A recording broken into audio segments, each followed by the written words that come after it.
This week on the Sports Initiative podcast, I sit down with professional racing driver Sam Dejonghe. He discusses the psychology of a driver and how this can affect him when at the wheel, techniques and challenges used to help improve his peripheral vision, which aided in performance, and the financial barriers within the sport.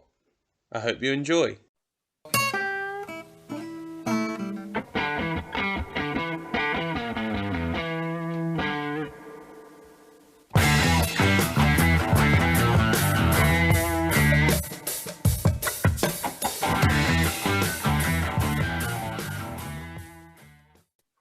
Good. So, Sam, first of all, I really appreciate you jumping on a little bit out of the blue in terms of me getting into touch, but put in touch via a mutual friend, Alex Morris. How are you and how are things? I'm fine. I'm fine, thank you. It's a different world that we're living in, but I guess as a race, we adapt quite quickly to everything. So it almost feels like a new normal, which annoys me in a way. Shouldn't really be, but I guess that's what it is at the moment. So for me, that's also the case. I've adapted my working methods a bit, working from home, not being on track racing. So that's really two very different things. Some things I've enjoyed and some things I've less enjoyed. So yeah. It's a new experience. Sounds similar dilemma to everyone in terms of some good bits to come out of all of this and then some pretty big cutbacks as well. For people that kind of aren't aware of your background or don't know you, could you just explain kind of, I guess, some of your history and then kind of what your roles are at the moment? Yeah, so I started racing when I was 7 years old. I didn't come out of a racing or sporting family. So they were just... My dad was a car fanatic, but he didn't really know about karting at the time. So I saw it when I was 5. I saw it in a magazine and started asking my parents to have a go in a go-kart. But they didn't really know it, so they waited until I was 7. And then we went just to an indoor go-karting center. And there it really, we started and we really never stopped. So I think from the beginning, I had a very clear view of trying to make it to Formula One. That was really what I wanted to, and after a while, thought that I was also capable of. And basically, we just tried to get there in a way. My parents, they both have good jobs. They work hard, so they could afford the go-karting period, I would say. But after that, motorsport becomes a very expensive thing. So yeah, we really did it with trial and error. We didn't know anyone, so we didn't have any contacts to get into good teams or with the right people. It's a treacherous world, motorsport. And we got pretty far, all the way up to AutoGP. At one point, reached single-seaters. I went through Formula Renault 2 liters, Formula 3, I was vice champion there. And then basically it stopped almost at the top of the single-seater ladder.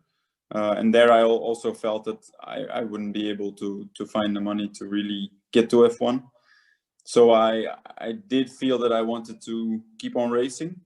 And I was picked up at that point by the national team of Belgium. So... which they have quite some good drivers, like Thierry Neuville from Rally or Stoffel van Doorn, who was in F1. So there were good drivers. I was in there. They sponsored me for 2 years in touring cars. And then I got a deal for 3 years with Mahindra Racing in Formula E as a test and reserve test and development driver. So I did a lot of work for them. And normally, I think this week I will probably sign again with them. For at least another year, but yeah, of course it's difficult times in motorsport too, but that's at the moment where I am. And next to that, I do quite some coaching on track for customers, and I also do the co-commentary for F1 in Belgium. So perfect. So obviously there's quite a lot for us to dissect there. I guess what we'll start with for people that don't understand kind of the backstory behind like the financial implications of F1. Could you just explain kind of what the process is and why it's so challenging? And I guess when you're looking at the top level, why certain people may get seats ahead of other people, etc. Yeah. Basically, it's quite straightforward, as it's just very money driven. So in karting, you're already starting, and I will say it in euros. It's a bit easier for me, but let's say you are even on the national scene, if you're just racing in your country on a good level, you have to train every week. I mean, compared to other sports, in motorsports you train like not very often, because already a day in a go-kart is around 500 euros just to go training, so no racing. And then to do a real season inside your country, I would say you're probably talking about between 30 and 50,000 euros, depending on how much you train and how many engines you buy, for example. But then internationally, it goes a lot further. So if you want to do really a lot of international races, you're probably talking about 100,000. And I know people who were spending at the time 250. And that's just the first step of the ladder. And then actually just progresses in the same way. It gets more extreme. So to go into cars and single seaters, for the first step, you're probably paying around 250,000 euros. And then it really multiplies. It goes to 500,000 for, let's say, Formula 3. And then it goes to 850. And then let's say the last step is Formula 2. And that will probably be around 1.5 million. So that's just the process of getting to F1. So there's no certainty at that point that you will make it. And then to make the eventual step into F1, then it's really crazy. Then you need around, well, it depends, but between 10 and 20 million euros to buy a seat. So that's, in short, the process. And I imagine that provides quite a few barriers for people in terms of, you might be very well respected or be doing well in the sport, but actually you haven't got the finances to take you through to do those final steps. Yeah, that's constantly the case. I mean, many people don't make it. Good drivers, very good drivers, they don't get a chance. And I do believe that there's a bit of a difference in how strong you are mentally. That's a big part of it, because even though you don't have money, or it doesn't come easily, I always persisted in what I wanted to do and where I wanted to get. I didn't reach my goal, obviously, which was F1. And there I did need like someone who would just hand me the money, because of course, you can't do presentations at companies and find 20 million euros. It's basically impossible.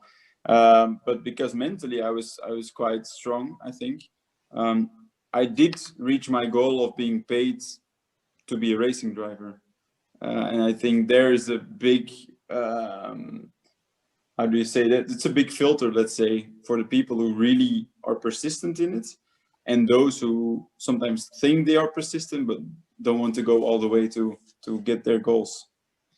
Yeah, I'm going to come back to the psychological side a little bit later on, because I think, and you'll be able to attest to this more, the psychology of a racing driver, I imagine, is fascinating in terms of the risk and reward of being part of the sport, and it's something I definitely want to delve into. I guess on a personal level, how frustrating is it to possibly see drivers that you might be better than or quicker than, or I guess if you look at your comparable cars, they've got a better seat just because they've got more money. How frustrating is that for you and other drivers that are similar to you? Super frustrating. And I think the younger you are, the more it is, because I think if you're younger, you're still, I mean, your brain is not as developed. I think if you're a bit older, you can give it a place, and then racing maybe isn't the only important thing in life. But when you're younger, is that there's only one thing you want to have. So then it's very, very, very frustrating if you know that you're quicker but you don't have the cards, or you didn't have the training, or something like that, or don't have the team to do it. It's very difficult. And this stays the same when you go up the ladder. And I think which is double as difficult is the fact that you know it is hard, but the fact that the media know it but don't comment on it is extra hard, because they just look at the results and they write articles about you based on those results, but never, sorry, on the process to get to those results. So there's never an article about, well, that guy did 3 test days but the other one did 30. So there's never a comparison like that, and that's, I think, maybe the hardest thing. I think this year's been a really interesting, I guess, discussion point on that. When you had George Russell and the Lewis Hamilton situation, you've gone from George Russell being kind of at the back of the grid continuously with Williams, and then all of a sudden he gets into Mercedes and is absolutely flying. Now, obviously, because of mitigating circumstances, there's some issues and whatnot. But I think that probably did highlight to people that some of the time, it's actually the tools that that are at your disposal rather than the actual talent of the driver that's causing the issue. Well, it depends how you look at it. I mean, the discussion of George Russell is probably good because it made a lot of people realize. But on the other hand, for me, it's a luxury discussion, because for me, if you get to F1 and you're in there, this is something already you have to be very happy and proud about. Of course, when you're there, you want to reach your maximum potential, which I get. But I mean, I think it's harder for all those people who don't get the chance, never get the chance to be on a stage to show the world. At least George Russell is. And I think a lot of people see that. But of course, we are in a sport that is not just driven by your physique or the training of your physique. It's a combination of man and machine. Some people argue that's easier, some don't. It's not easier. In my opinion, it's a combination of factors, and everything has to be perfect, both man and machine, and the harmony between them. So if you get to F1, you're already of a level that you are very, very, very good. And probably any F1 driver being put in that Mercedes of Lewis Hamilton will do well. Not as well maybe as George Russell when he was in. I think he's a very big talent, obviously. But all of those guys who are there are very good already. So the difference in time is in the car, mostly. I guess when you're around around the paddock, is everyone aware of those splits? So does everyone know who maybe, and this is an extreme example I'm going to give, Lance Stroll, whose dad's essentially bought a team to make sure that he has a seat, compared to other people that, are having to work really hard to get sponsorship or get themselves a seat? Is everyone aware of the situation within the paddock? Yeah. Everyone knows that, and of course it's been talked about the whole time, which is also a bit of a treacherous thing, because you could make it for yourself as an excuse to not do as well. So it's easy to lose yourself in, well, but he has a better car and his dad bought the team and obviously he has the best engines, and which is probably the case. But it's such a difficult thing not to focus on, but actually you shouldn't, because it takes away the focus on your own driving. So it's difficult. Yeah, no, I imagine. I think, the Perez Stroll situation this year is an interesting one, because the dynamic, and in his example, you're going to know very well that it's not weighed in your favor considering who the owner is. But at points, he's done very well this year, and to a degree has secured himself a more high-profile seat going forward to next season. Yeah. I think that's true. So looping back to something that you just said there, and you looked at kind of man and machine and stuff, and it's a combination of the two. Something that I think obviously is going to be highly influential in motorsport is kind of the use of analytics around, I guess, gaining data. And I imagine as your role as kind of test driver, etc., that's going to be a large proportion of what you do. So can you just explain, kind of through practice sessions, what type of data you get in, And then how does that transfer into a race weekend, a qualifying session, etc.? Yeah, well, I will make a difference between Formula E and the rest of the racing stuff, because it's miles apart. Formula E is very data driven. Of course, we work with electric engines, which is a new thing. So we try to get as much as numbers in as we can. So, but for a normal racing series, yeah, you start off with practice. If it's on a new track, they give you a bit more time to adapt to it. You do one session, and most of the time in the beginning, there's not that much focus on data, because at that point you're probably not on the level of or being on the limit of what you can do and the car can do on this track. So let's say that would probably give false data. It's data, but it's so far off where you're gonna be in 2 hours time. It doesn't really make sense to analyze it too much. So they give you some time to adapt. They give you info about split sector times. So you divide a track into most of the time 3 sectors. And they say, for example, well, your first sector is very good, but your second, which is a very technical and twisty part, isn't. So that gives you an idea of how you are doing, where your strengths are at that moment, but also already a bit where the car is doing well or not. So let's say if that first sector is fast corners and straights, then you know, okay, we have a fast car, but we're missing in the technical parts. So it gives you already an idea. So basically, you are already analyzing a bit. But then when the day progresses or the weekend progresses, this gets there's a lot more focus on the data side, and basically they can see everything. So there are, I think, maybe 100 sensors on a car, and well, those sensors give you or tell you something. A big chunk of those sensors aren't for the driver, so it's basically engineering stuff that we don't really have to know.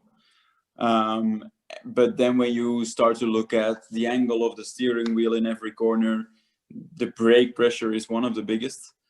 In racing, instead or in comparison with driving a normal car, you really stamp on the brakes as hard as you can with all your force. So normally we put around 130 kilos on the brake pedal every braking zone.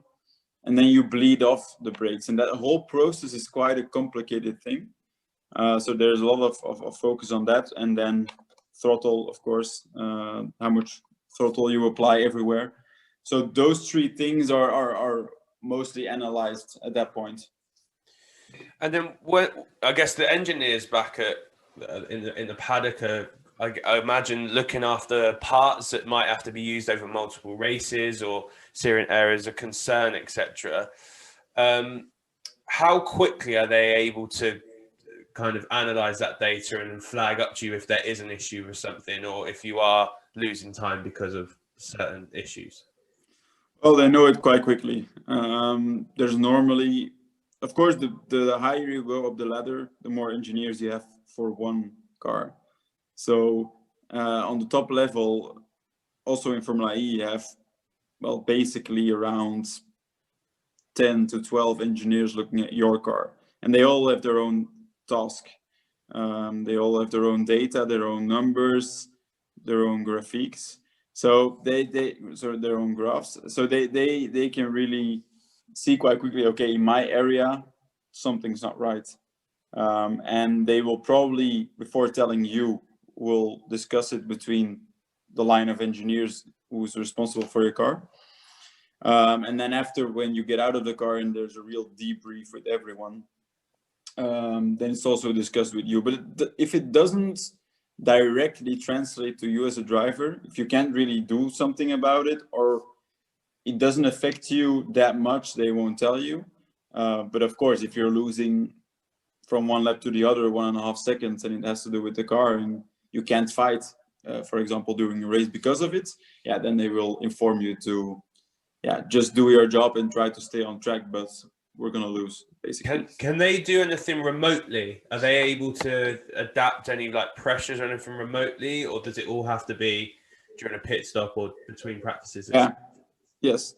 Yeah, they can't do anything remotely. They can see everything remotely. It's not allowed in every series though. It's probably most of the time it's limited to a certain extent where you can view as a team from a distance. But in the higher cars like F1, Formula E, you can do a lot as a driver. There are a lot of buttons you can push and menus you can go into, which is quite complicated when you're driving, obviously. But normally you know the systems, and if you don't, they will guide you through it to do a reset or to do something to change the attitude of the car. So obviously what you've linked to there is kind of from corner to corner, drivers are able to adjust, etc. So looking at Spa, obviously, which I know you'll know particularly well, what type of changes would they make going from corner to corner? Obviously, to begin with, you've got quite a sharp turn, followed by a long sweeping rights and lefts, etc. So what would they do on that type of lap to get the car to perform at its optimal for them? Yeah, in a GT car, you can tweak like the traction control coming out of the corner to have more or less traction. Also in prototypes, you can do that.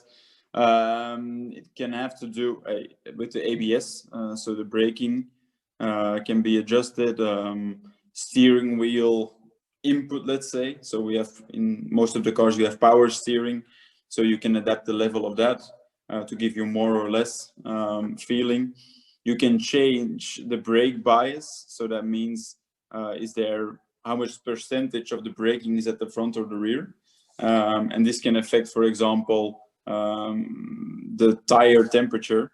So if you feel like you have understeer, so that means that when you steer into a corner and you feel that the front tires are not really gripping, that's understeer. You can do something to put less pressure on those tires, because if you're already having trouble, sometimes they're overheating or they're underheating, and then you have to put more pressure on the front. So and that's the same with the rear. So there are quite some adjustments on that level. In Formula E, for example, this has a lot of it has to do with the energy management of the battery. So there's a lot of ways and things to do that influence how much energy you're using and how you're using it. We also regenerate energy when we're braking. And we can also do it with a pedal on the steering wheel when we're not braking. So when we're just coasting. So when we don't brake or don't apply throttle, we have a pedal on the steering wheel to just regenerate. And then we brake a bit, but not by using the brakes. So there's a lot of things to change, to tweak. Of course, wings and stuff and aerodynamics, this is fixed. You can't really change it. And the rest of it is quite open, depending on the level where you are in motorsports. And so how much, on a race day, I guess, how much of the time for a driver is spent managing tires or managing energy compared to kind of going at the speed that I think everyone would like you to go at all the time? What's the comparison between those two? I think managing tires and let's say fuel is something you learn along the way, and is also very dependent on the series that you're driving in. I think when you're a professional driver driving in a series for, let's say, longer than a year, you're quite used to how to manage that. So that it becomes a bit of part of your driving style, let's say. So you're not really focused on doing that job.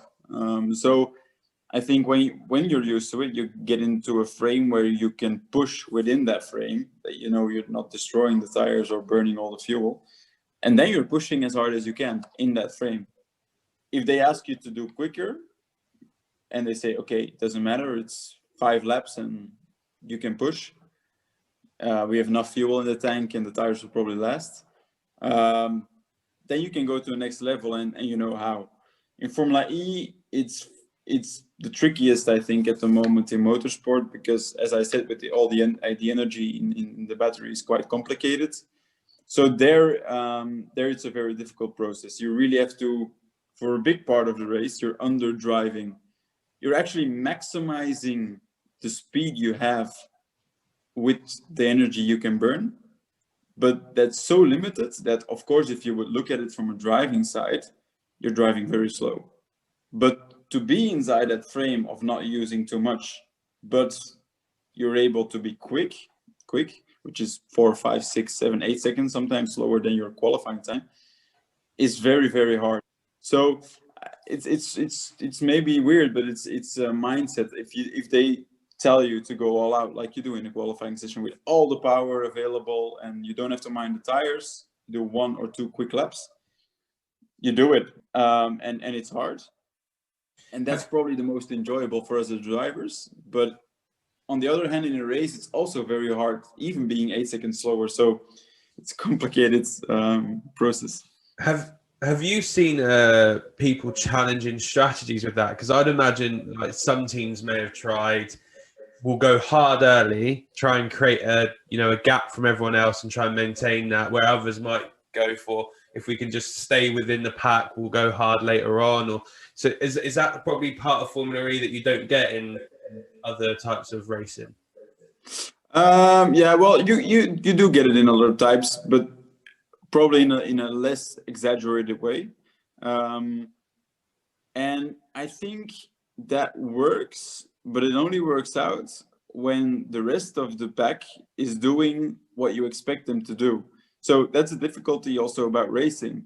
You have 20, 24 cars, and they all are a parameter within that race, and their change of plans can change the whole race, basically. So you can make a strategy, but the rest of the cars also have an influence on that, and it basically changes every lap. So I think when it works out, it's because most of the plan you had in mind of what the others would be doing, that they are exactly doing that. So then in the end, you have the result of, okay, I went hard in the beginning, there weren't any troubles behind or big safety car procedures or something like that, and it worked out. But with that same strategy and a different start or a different, race, that can really fall into the water. So yeah, I guess the safety car thing is an interesting one, because you could have done really well, you've gained a lot of time, you're miles ahead, someone crashes, safety car, all of a sudden you're right by the person and they've got a lot more energy in store than you. I guess that's always a tipping point, teams and drivers are making, in terms of how hard do we go and when is the right time, etc.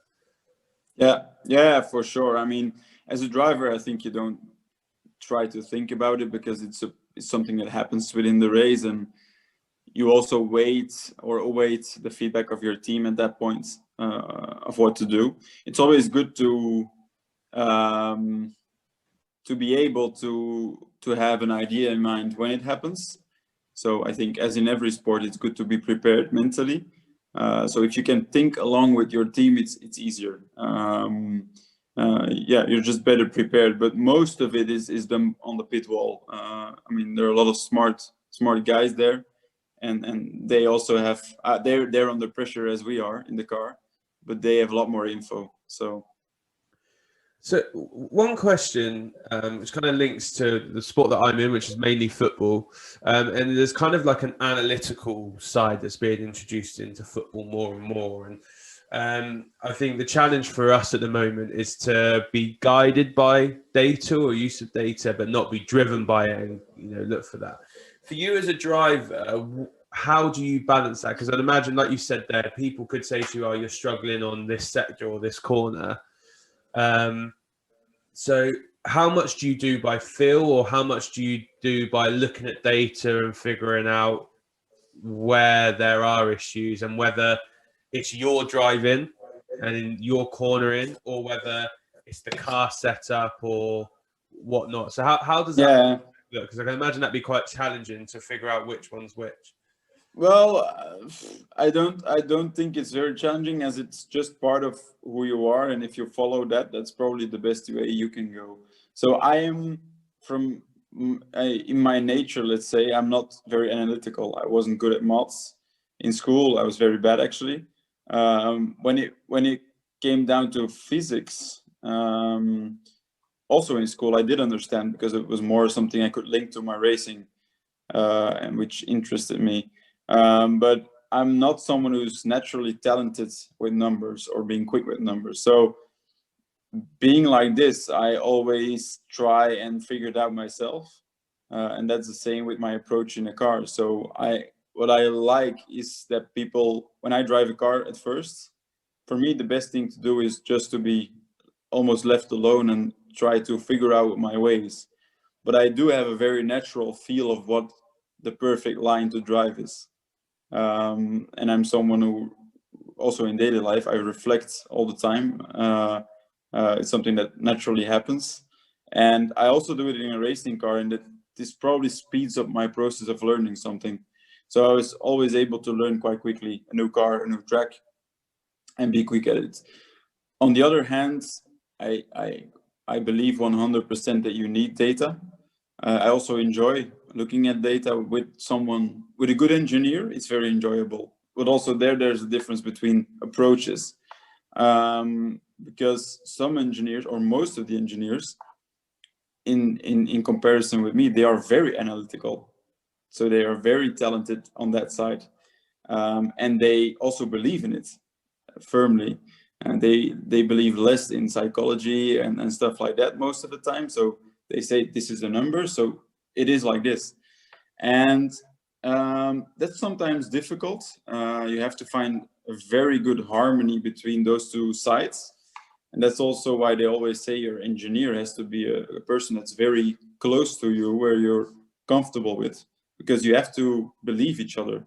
Also, even when you're very different in many ways, but he has to maybe try to be a bit more, and I don't mean this in an offensive way, to be a bit more human. You have to be also able to understand the analytics of it and believe them, and also follow it. So for me personally, I always try to do that approach, to just learn a big chunk of it myself, and then try to make it smoother, better, perfection it basically with the data I have at hand. It's interesting that you mentioned kind of your learning style in terms of kind of what you were at school and how that's transpired through. Is that something that teams and whatnot take into consideration when they're hiring drivers or not? No, not really. I think in the end, it always comes down to almost one thing, which is lap time. The way you do it, if you're very quick, you can afford to not maybe look at as much data. So I think a professional driver can do both, and you're hired on maybe those two things, on being a professional and being quick. But being quick is always at the top of the list. So if you're quick, look at Kimi Raikkonen. I mean, he hates being a simulator, and he doesn't go to the team to do it. So I mean, this is very in these times, it's very abnormal to not go, but he can basically afford it because, I mean, he is always quick in his own way. And sometimes teams understand that if you're from a certain level, you also have to be given the space to do it in your own way. So I wouldn't say you are hired from that point of view. In the end, they look at the end product, I think. And the higher you go, the more professional it has to be. If you're hired by a big brand, you have to be quick, but you also have to be able to talk with big sponsors, or to be in the hospitality after the race and be smart and kind. And yeah, you have to do a lot of things. Yeah, I just wonder whether if you had teams and individuals that were necessarily unsuited or better suited. So you might have teams where the engineers are very empathetic and actually they'll listen to the driver in terms of how they feel when they're going around the track, and they're saying, I feel this. Whereas if you have that same driver who's with a very analytical team, that's probably a real challenging environment to be in. So I was just wondering if that was something that was consideration. How often do you compare your cornering times or lap times, etc., to teammates or other people, or how much is it just on kind of your best efforts or your qualifying or your best lap? Yeah, well, you compare a lot with other drivers because you can't really compare with yourself. If you do a best lap and you have the data of that lap, then that's the ultimate thing at that moment at hand. It doesn't mean that that's the ultimate. So it's your personal best. If you're quickest at that point, of course it's easier because that's the quickest time. But the thing is, the perfect lap doesn't really exist. I mean, it's a cliche, but it doesn't, because then you would be on every inch of the track on the maximum combination of car, tires, track temperature, etc. So I think a perfect lap, it doesn't really exist in real life. But to get as close to it as possible, sometimes, even if you're quickest and you're quickest by half a second, then that's already in racing terms a lot. Still, there could be some parts of a corner that another driver was better. He did a better braking zone, he did a better entry to the corner, better exits, he applied the throttle better. And I think that's the part where you start copying from others, if you can, to perfect your own style. Sometimes it's a bit, but that's also difficult. When you're quickest, it's very difficult because you're quite sure of yourself and you're like, okay, I don't need it. If you're slower, of course, you want to copy as much as you can because obviously you're having trouble. So you need good teammates in your team to be able to compare yourself. I was my first year in single seaters, I was the only driver and the only car of that team. So my learning curve in the beginning, it wasn't bad, but I would say compared to the years that followed, was quite slow because I couldn't really learn from anyone. You don't get data from other teams or other drivers, of course. So it's really within your team that you have to do it. And later on, when I was in Formula 3, I came out of that first year, and even in the beginning of that second year in Formula 3, I was struggling a bit with speed, but then I started catching up, and at the end I was the quickest of the team. And the year that followed, I was also the quickest. So that's was because I could learn from other drivers. So it is very important. And would you have dialogue with the other drivers in your team to say, or like, would you say, for example, turn 3, I'm really struggling with, I'm losing 2 temps or whatever that is. Would you go and speak to your teammate and say, you're doing this a lot better than I am at the moment? What are you seeing that I'm not? It's difficult. It's difficult. I think no driver really wants to elaborate on that. There's normally in every team there's a main hub where all the data is on, and every engineer can go into the hub and look for data in the different maps, and then you compare between you and the other driver. But it really depends on the team atmosphere. I think in single seaters, when you're all aiming to go to F1, you're really protective about what you're doing. When you're in GTs and you have to drive with three drivers on a car or a prototype, then you have to work together. So that's totally different. Most of the time that's already later in your career. Most of the time you're all making money with doing it, and you want to win as a team, as a car. But when it's one car, one engineer, one driver, it's a very difficult and selfish environment. You don't have a lot of friends, and even if you have that main hub with all the data, when it really gets when the situation gets at a point when there are really difficulties between drivers, it's really difficulties that you start to feel within the team between engineers, mechanics, even from that or that car. So it really gets divided. So yeah, of course we steal each other's data, but we don't really speak about it. Yeah, I think it's interesting. You do see fractious relationships kind of at the top end, particularly high profile. You look at someone like Max Verstappen at the moment, seems like every teammate that goes in there, it's a real challenging environment for them. So it'd be really interesting to see kind of behind closed doors what the challenges are and what the environment is. How much does driver style come into this data as well? Because I imagine, although you're trying to pick up tips and learn from other people, everyone will have their unique ways of driving. Some might be a slightly more rough on the car, some might be slightly smoother. So how important is it to balance that into your thinking as well? Yeah, that's again more a mental thing, I think, and that's also something the engineer or your engineer has to help you with. So it's important to make a difference between indeed things you can learn and have to learn from another or one another, or things that are indeed linked to your own style, but don't make you slower. So you can have a lap time in different ways. But most of the time, there's a best way to take a corner. And so you look at it corner by corner. Even if you have the same lap time, you still try to look, okay, actually, the way that he entered that corner, and after that corner, there's a long, long straight, it's better to do that. Or when there's a corner which is followed by other corners, you have to approach it in a different way. So I think all of the time you try to learn. And most of the time, the engineer says, okay, you can see in the data that yeah, he's a bit quicker here and he's a bit quicker here, but then you gain again here. So in the end, taking a corner and dividing it, at the end, you were as quick or a bit quicker, although you lost in the beginning.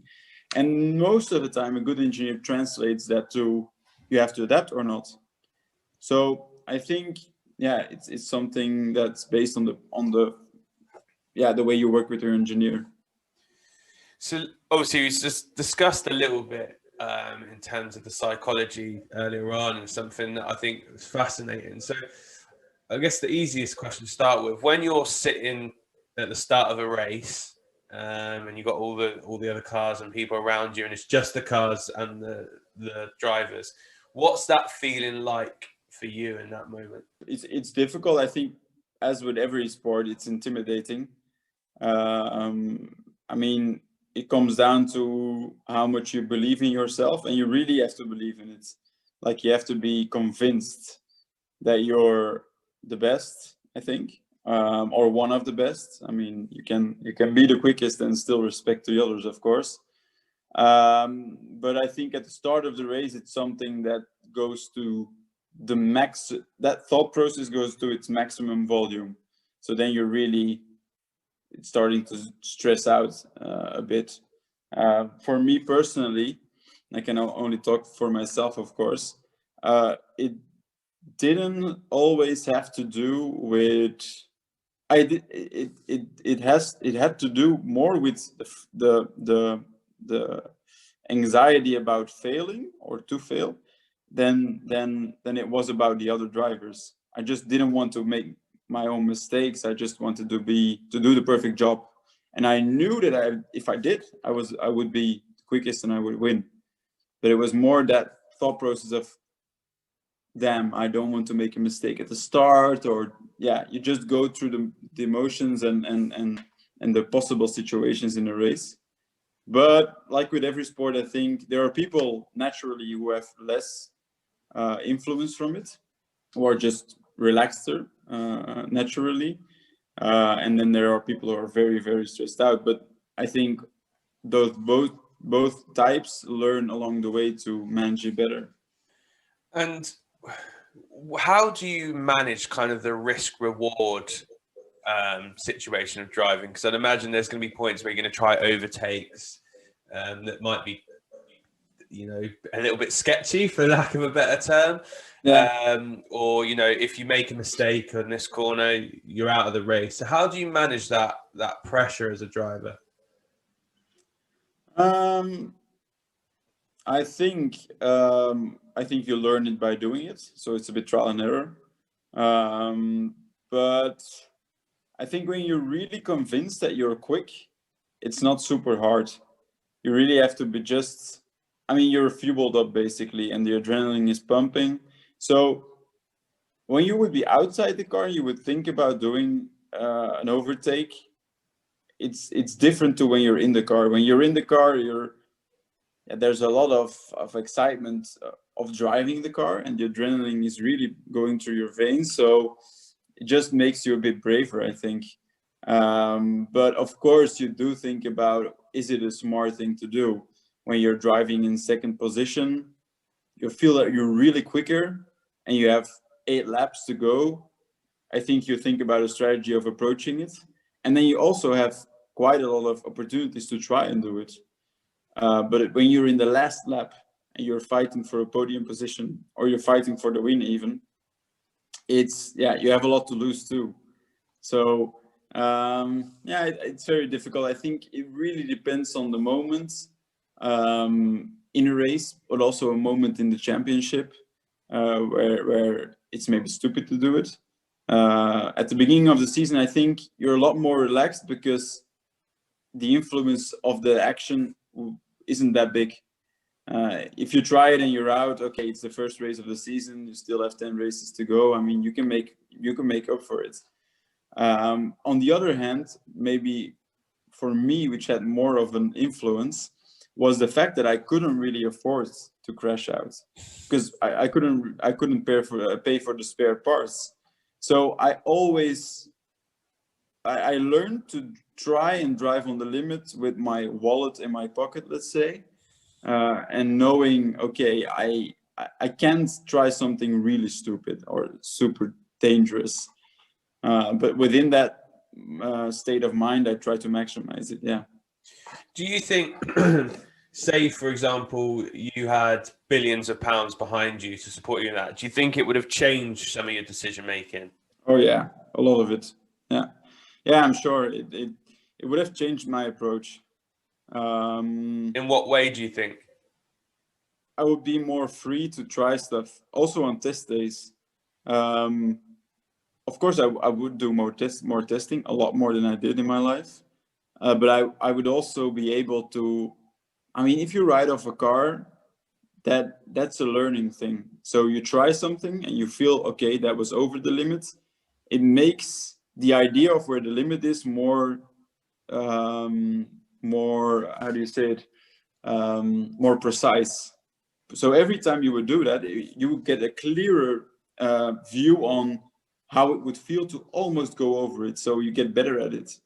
So that's what training is all about. And I would for sure have been able to do a lot more training and a lot more crashing also. So yeah, it would have changed my approach a lot. I'm happy with how I did it up to this point with the backing I had, or the lack of backing I had. But yeah, if I would have more money, it would have been better for sure.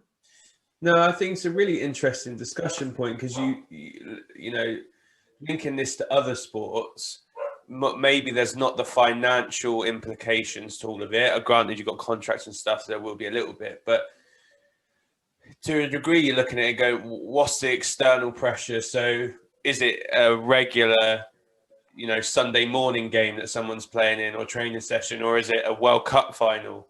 And how does that affect the decision making? I think it's really interesting to hear you talk about how the financial implications for you can have it, and where you are in a season or tournament can then affect the bravery and stuff beyond that. Do you think that as you become more and more successful and you win more and more races, do you think that you become more brave in making those decisions? Yeah, I think so, because you're more self-assured. And also, if you're doing very, very well, it doesn't really matter if you get it wrong one time. Your reputation will probably stay on. And when you're still building that reputation, every time you don't use the opportunity to shine, that's an important one. So it's a big chunk of the building process. And so yeah, I think you get stronger, you get braver, although I do think that being at the front probably takes a bit away from your skill of overtaking. And I think that's also what you saw with Russell when he jumped into the Mercedes and he overtook Bottas on a very tricky point on the track. It was a beautiful overtake. You see that when you're Bottas and you're at the front for the past 3 years, most of the time behind Hamilton, but in second position. There's not the urge to do better than that. Of course, you want to win, but you don't have to. You're not fighting with a car that just isn't quick enough. And there you saw the upside of being in a bad car is that you also learn to maximize the elements more. So, I mean, I think it's very tricky when you're in the best car to get into a sort of lazy, laid back position where you think you're being at your best because you're at the front, but basically you're there because your car, you're of course a good driver, but you're there because the car is helping you to be. I mean, and I think if you would put Bottas or even Hamilton in the Williams, I think in the beginning they would not do the same job as Russell is doing now. So yeah. I think that's interesting. Obviously, I know you mentioned earlier you do a little bit of like driver development stuff. On this side, is there any work you do with them in terms of managing expectations, managing psychology, managing themselves during races? Yeah. I mean, for me, it's more something I don't. Of course, I'm a driver coach. I'm no psychologist. Both of my parents are, so I learned a bit from them. But it's not my job and it's not my expertise.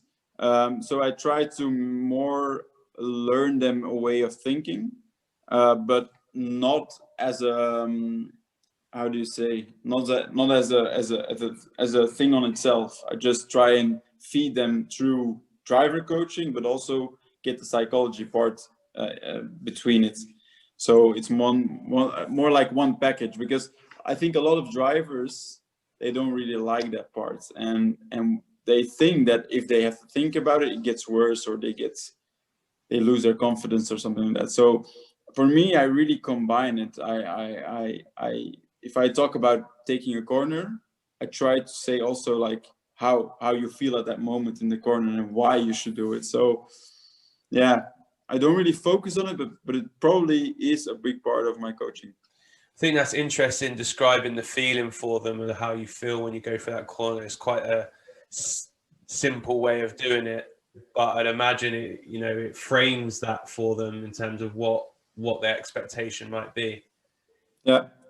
Yeah, and I think it's more what I always find very important is the intention when getting into a car, but also the intention of approaching a race or being in the sport in general. I mean, for me, it's when I work with young drivers, there's always a lot of expectations from the parents. They think their son or daughter is going to be the next big thing, and that's okay to think it. But I always try and also guide them by saying, okay, honestly, I mean, you're putting quite a lot of money in, and I see if a driver is enjoying himself or not, but also how focused he is to get somewhere. And I was very focused from a young age I had a clear goal, F1. And I'm not saying you should have that when you're 10 years old. That's maybe difficult. But when you get to an age of 14, 15, 16, I do think that a clear goal and focus should be there. And if I feel that there's a lack of it, that's when then I also lose a bit of interest, because then I think, okay, it doesn't really want it.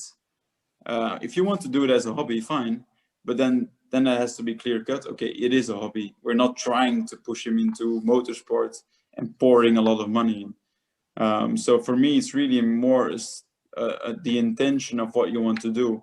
And if you're not motivated enough to go to the end, to reach your goals, well, okay, then you go karting sometimes like every 2 or 3 weeks, but yeah. Would that change your delivery to the individual? So if they made explicit from, you got one person here that says, I want to be an F1 driver, to another one that says, I'm just doing this for a hobby that I really enjoy, would that change your delivery between those two individuals?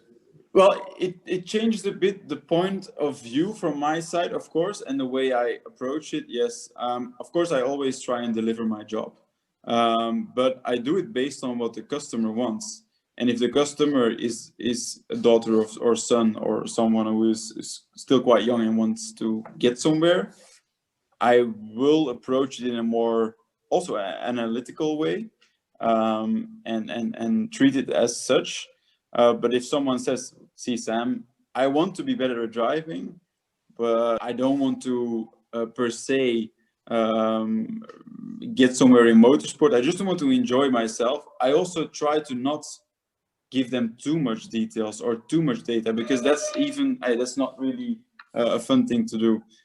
So you can also, I had some customers who were racing on track with racing cars, and they I approached it in a very analytical way, and they said, "See, Sam, I really appreciate what you're doing, but we're also here to enjoy ourselves. We're not here to just learn. So give us also time to enjoy being here. And yeah, there's a time to learn and to do your coaching, but don't exaggerate in it." So that was, I think, 6 years ago, and that was also a point where I learned, okay, you really have to adapt the delivery of your coaching to what the demand of the person is. Yeah, I think it's interesting, and probably being, getting buy-in from parents or the children or whoever it may be to make that explicit goal gives you an idea of what the delivery might be. When you're driving around the track, will you have like a mental checklist of what you need to hit as you're going around, or do you go off what you've done in the simulator or practice laps and etc.? How does that work in terms of trying to fulfill a lap and like psychologically wise? I think the best way to approach it for me, and depending on your previous experience with a track or simulator experience, two different things. If you've been in a simulator, it helps a lot with knowing how a track goes. Of course, for us, if you started off when you were young and you were learning a track, it's something your brain learns to do very quickly. So if people, even on a PlayStation or on a simulator with friends, they say, "I can't remember the corners where they're going." Even in real life, I have people who say, after 20 laps, I always think that this corner is going left and it's going right. When you're a racing driver and you start off in karting, we need one lap to know the track, even a new track. And then you perfect it, of course. But you don't need more time to really know where the corners are going. So if you know the track, I think you feel very confident on it. And then in the beginning, you start to feel what the conditions are. Is there a lot of grip, or is there's a bit of moist or not? And then when you really start to push, I think it's something that you try to perfect every inch of that lap, every braking zone, the way you apply it, the cornering. But in a way, when there's a quality lap, when you really have to do a very quick lap, you're very focused, but there's a part that you dive into the unknown. There's a part where you have to do extra than to be extra quick. And yeah, or you get it right or you get it wrong and you go off. But that's, I think, mentally probably the biggest challenge to say, okay, I know this, but now I'm gonna add 10% of the unknown and I'm just gonna try it and hopefully it sticks. So I think mentally that's the biggest thing in racing. When you have to deliver, there's a pressure of delivering it. There's also the pressure of, am I going to be able to manage it even when I go a bit quicker than I ever did on that corner? So that, I think, yeah, a quality lap is probably, from a mental point of view, the most interesting thing during your racing weekends. To talk about that, why do you think that is? I mean, of course, it's actually, and that's maybe from an ego point of view, it's the only moment during a racing weekend where you can say who the quickest is. Because during a race, it doesn't really matter who the quickest is. It really depends on how your race goes and how you approach it. But it's not always defined by who the quickest is at that point. So the quali, there's a lot of eyes on you. Everyone is looking at you. All the other teams, all the other team bosses, all the other drivers. There's a big expectation from within your own team. You know that it's very important because starting at the front of the grid just changes your whole racing weekend. But for me, I still think the biggest thing is being satisfied with what you've done or not. And I think when you're an experienced racing driver, you feel when you've under delivered or not. And you really want to have used all the potential of yourself and of the car. And I think when that's not fulfilled, it's very frustrating. You say, fuck, that could be quicker, could have been quicker. It's a tiny inch, but it should have been quicker. Even when you're on pole, you're always thinking that wasn't perfect. And it's just a feeling that you get at the end of that lap. Like when it was good, then you know it. And you don't even have to look at the time. And do you have to manage yourself? Because obviously you've got your out lap, and then you know that might be your one shot. This is your qualifying time, what you're going to do here. As you're approaching the final couple of corners to then ramp it up to start the qualifying lap, is there like anticipation? Is it calmness? What does that look like from inside the cockpit? What are you trying to say to yourself to prepare yourself ready for that qualifying lap? I think some people do some exercises. I sometimes do it. There are a lot of ways to get your brain to focus. Focusing on one point in the distance, or looking at something and counting, just to make your analytic part of your brain awake enough to be focused. But you also indeed have to find calmness in your breathing. And I mean, it's very easy, and I had a lot of times, and it's still difficult to get it always right, is that you're overhyped. You know, you're ready to go, the adrenaline is pumping, but you have to have like a lot of adrenaline, but still have like calmness within yourself to deliver it, because you always, if you're too hyped, you start to make mistakes, and there's too much tension in your body, I think.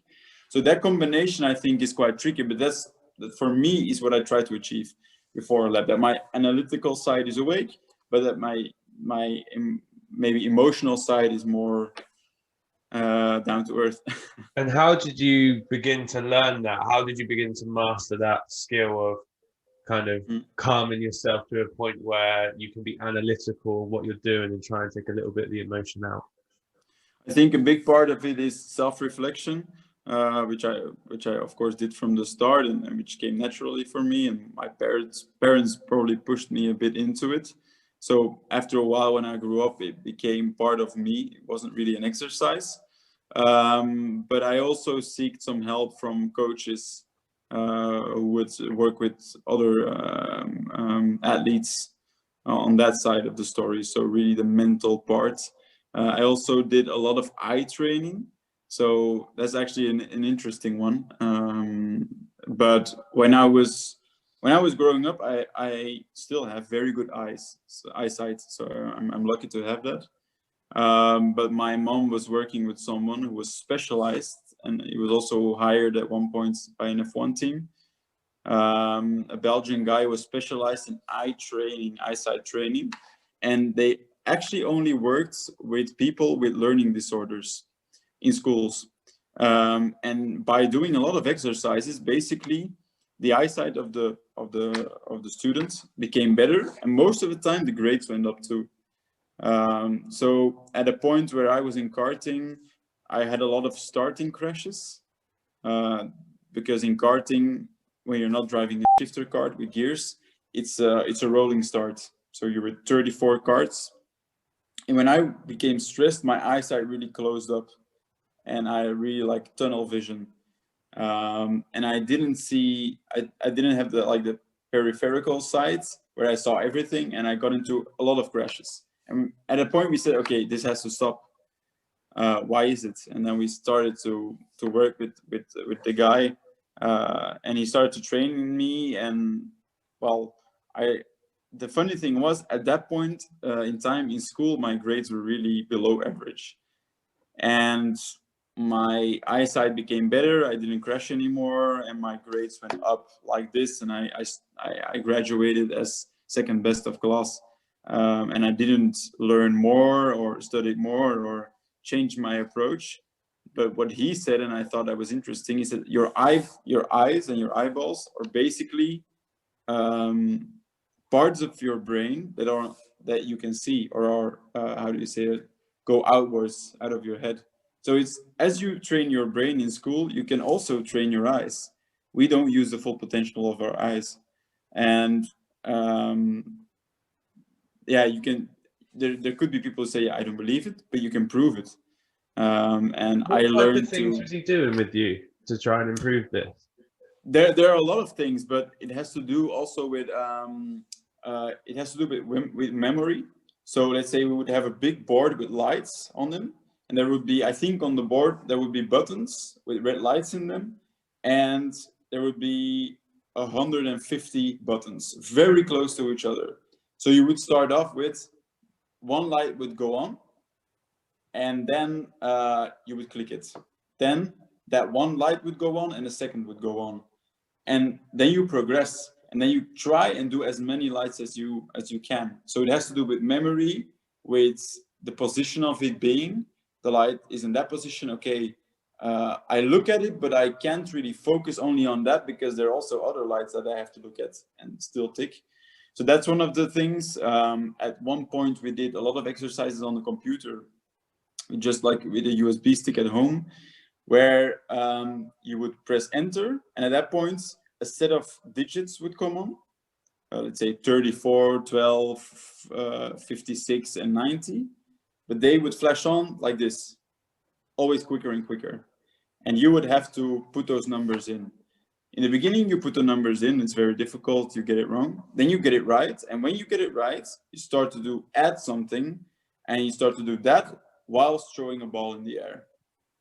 Then it even goes further. You do it whilst throwing a ball in the air on the left side, and on the right hand side you have a paper with an arrow on it, and you put the paper on its back, and you just take the paper, you don't look at it yet, and then the moment when the digits come on, you put the paper forward, you throw the ball, and then you see, so it gets more difficult and more difficult, and you try to combine on all those things. And for me, I became an expert at it.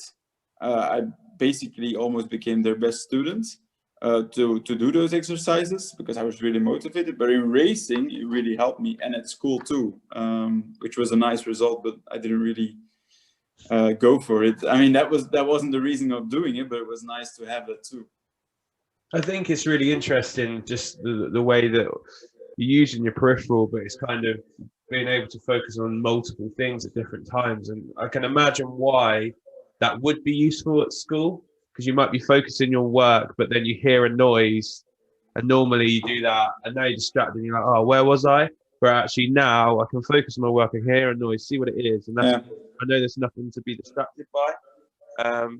And I think, yeah, that would be great. I think that would be really useful, something that we could definitely consider moving forward. It'd be, yeah, really good to look into that.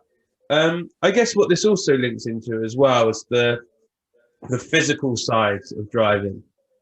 And from my perspective on the outside, it's probably something that's kind of misunderstood or underplayed on how physical driving actually is. Do you just want to talk through kind of how physical it is and what toll it takes on your body? If you've got any statistics in terms of like weight loss or that you have Yeah. during days. And then if you could talk through like what a training program would be to get yourself ready for a race or for a season, and how fit and whatnot you've got to be in order to complete a season of racing. Yeah, I think when you start in karting, you're not really that conscious about it, because I mean you're young and it's a sport, and okay, you don't really prepare yourself that well, I think.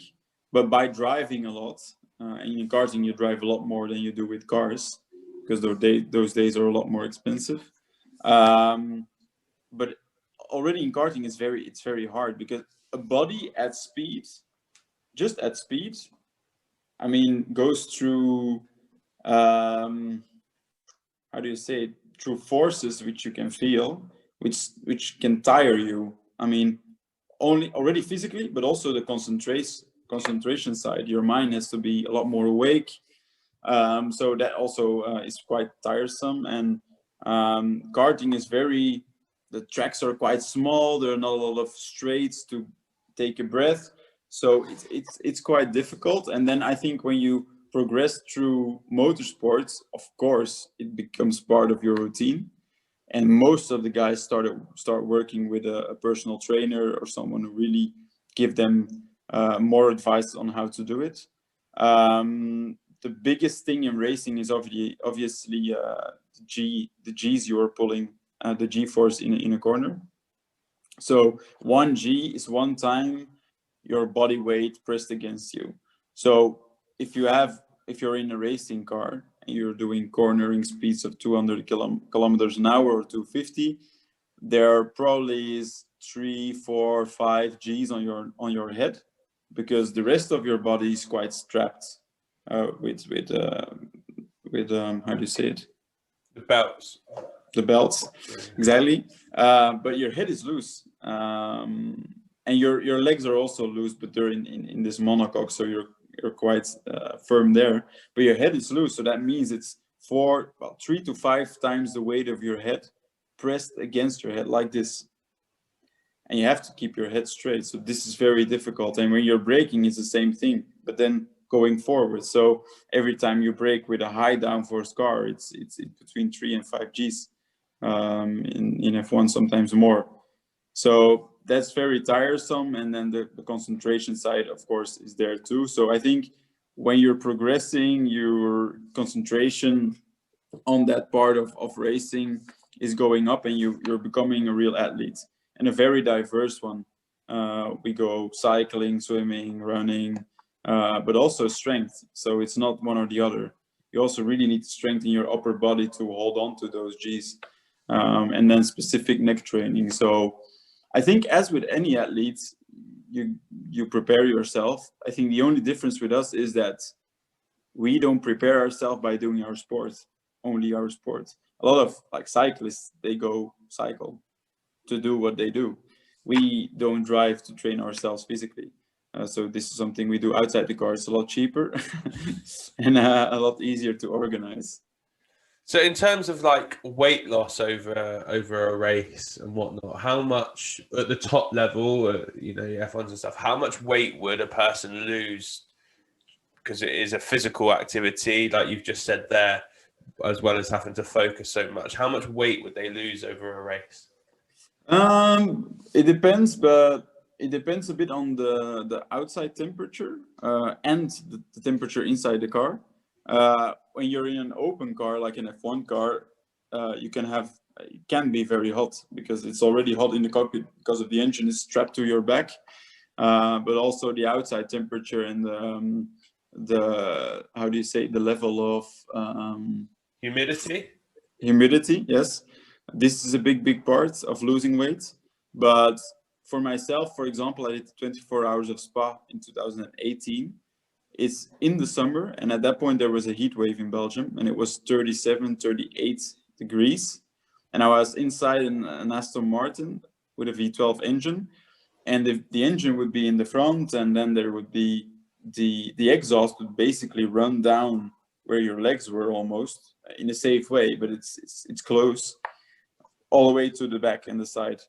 And then we didn't have any air conditioning in the car, because that's at that point with that car it wasn't available. So in the newer cars they put it in.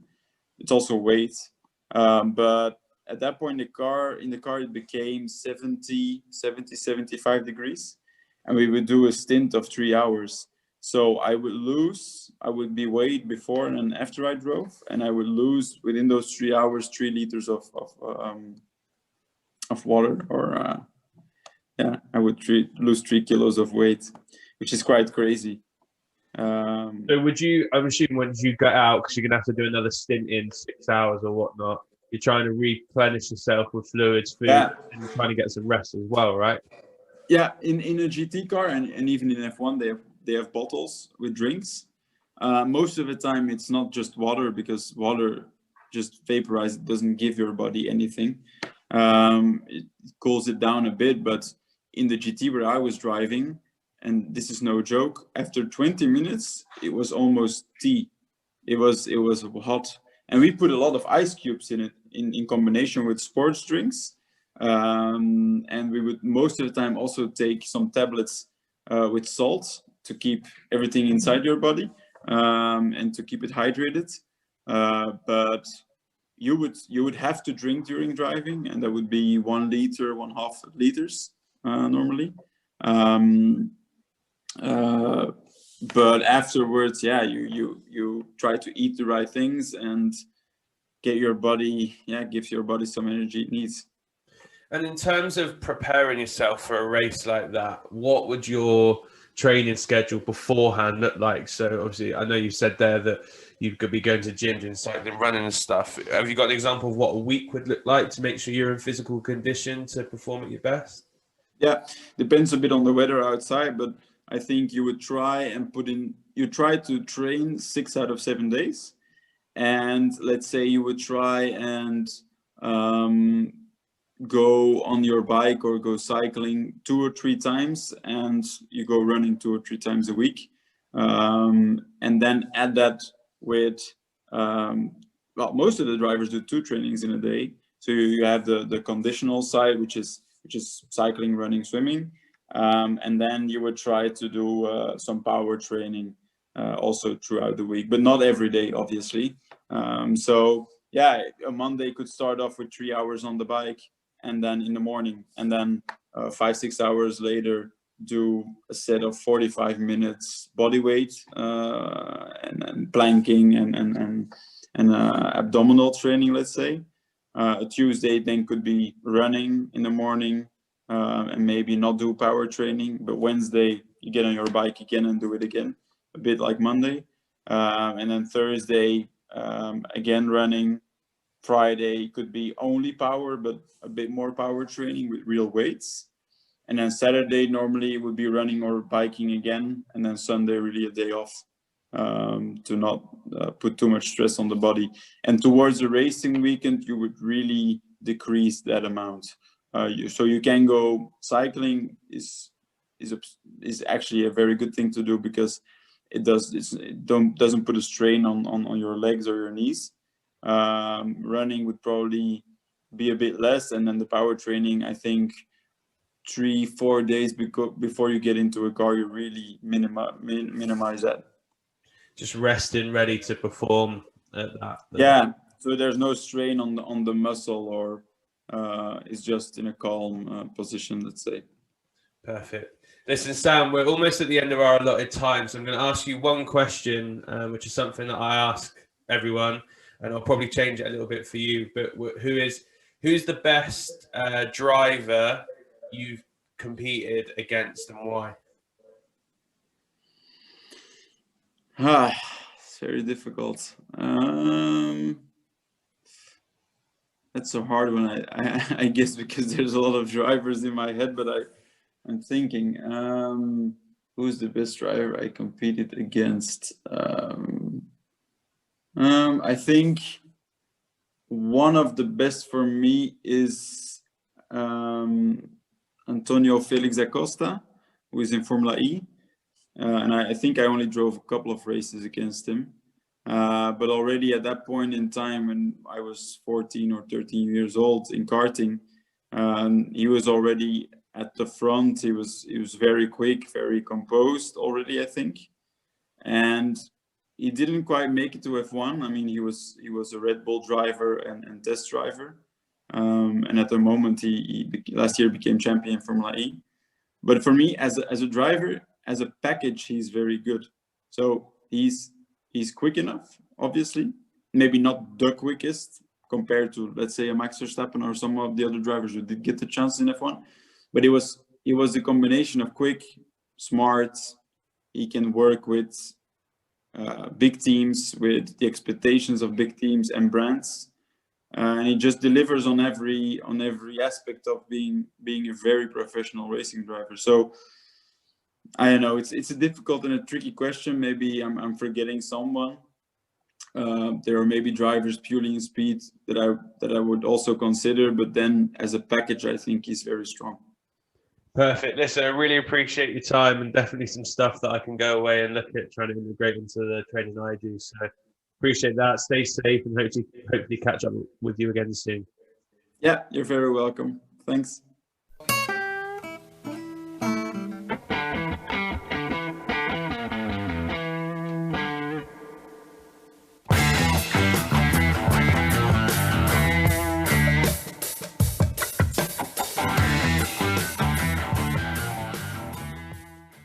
Thanks for listening to the Sports Initiative podcast with me, Michael Wright. Please remember to follow us on Twitter, Facebook and Instagram at the Sports Initiative Podcast, and share this podcast with friends and family. I'll see you next week.